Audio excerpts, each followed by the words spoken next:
Bonjour, 9e jour à Vancouver sous la pluie et le froid. Aujourd'hui, nous avons visité le quartier chinois. Oui, bonjour. Le quartier chinois à Vancouver est assez important puisque la population chinoise représente à peu près 30% de la population totale de Vancouver. Donc il y a une histoire, commune entre les Chinois et les Vancouveriens qui en fait n'a pas été toujours très facile. Les Chinois ont commencé à immigrer au Canada. Ils sont venus à Vancouver pour faire en fait des travaux de mineurs. Et après, à la fin du 19e siècle, pour construire le chemin de fer du Transpacifique. Et à l'époque, il y a eu une espèce de ségrégation qui s'est installée et le gouvernement a décidé de leur interdire de faire venir leur famille, etc. Donc, en particulier pour ces populations chinoises, bien qu'il y ait aussi d'autres populations du sud-est asiatique, comme le japonais, les vietnamiens, les coréens, etc. Alors, les Chinois ont aussi participé assez activement à défendre le pays pendant la Deuxième Guerre mondiale, ce qui a provoqué un courant de sympathie à leur égard. Et ils ont été à nouveau intégrés dans la société à part entière. Ils ont fini par avoir le droit de vote en 1900, le vote des 47, Yeah. en 1947, après la guerre justement.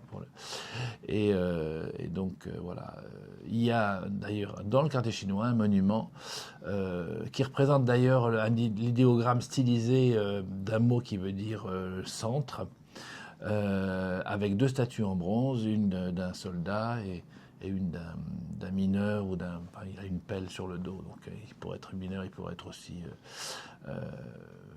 agent des chemins de fer en même temps, pour leur rendre hommage, bien sûr, à ces populations qui ont participé au développement et au rayonnement du Canada. Donc là, on a déjeuné. Comme on avait mangé chinois la veille au soir, on a décidé d'aller dans un Mexique. Et on a pris des tacos et du guacamole en plein quartier chinois. C'était assez exotique, mais c'était sympa. Et Taco ouais, et bœuf. taco et Très taco. bon. Oui, c'était bon, c'était bien. Euh, Que dire d'autre? Oui, après on est allé dans cette galerie d'art moderne de Vancouver. C'est vraiment une galerie, donc il y a que quelques œuvres euh, exposées avec une artiste peintre qui était assez intéressant, j'ai trouvé, The Painter, Ouais. avec ses aplats de couleurs, etc. Il y a une série de tableaux bleu nuit avec des images un peu en, en surimpression noire. Il faut quand même regarder pendant un certain temps avant de découvrir ce que c'est bien. C'est à moitié figuratif, à moitié abstrait. C'était pas mal. J'ai bien aimé. Il y a aussi une présentation d'un film qui met en scène une petite troupe de danseurs à Londres, qui est interviewée par une femme qui s'intéresse à eux, etc.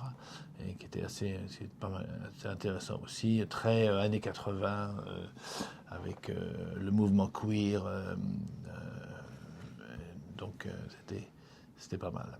Non plus, c'était un petit peu long, donc on a commencé à s'endormir, on a décidé de repartir, de partir et de rentrer à la maison. Sous la pluie encore, bien sûr, puisqu'il a fait assez gris et un peu froid, mais bon, bah, c'est l'hiver, c'est encore l'hiver à Vancouver. Euh, et puis, bah voilà, on est rentré à la maison. On a essayé de Jim a une espèce de bouton de fièvre. Euh, et donc, il voulait acheter un petit peu de Zovirax en pommade. d'abord, c'est sur prescription et le prix était prohibitif. Donc, au moins $100 le petit tube. Donc, on a décidé d'opter pour un traitement différent. Et donc, voilà. Sinon, c'est tout à peu près. Moi, je vais un petit peu mieux. J'arrive à gérer la douleur avec les différents antalgiques et donc ça va, je peux marcher, tout ça, donc c'est bien. Mais maintenant, je fais attention, je mets les pieds. Voilà, et c'est tout. C'était notre. Ce soir, on va dîner, bien sûr. On va aller boire un verre dans le quartier gay pour voir un petit peu comment ça se passe ici.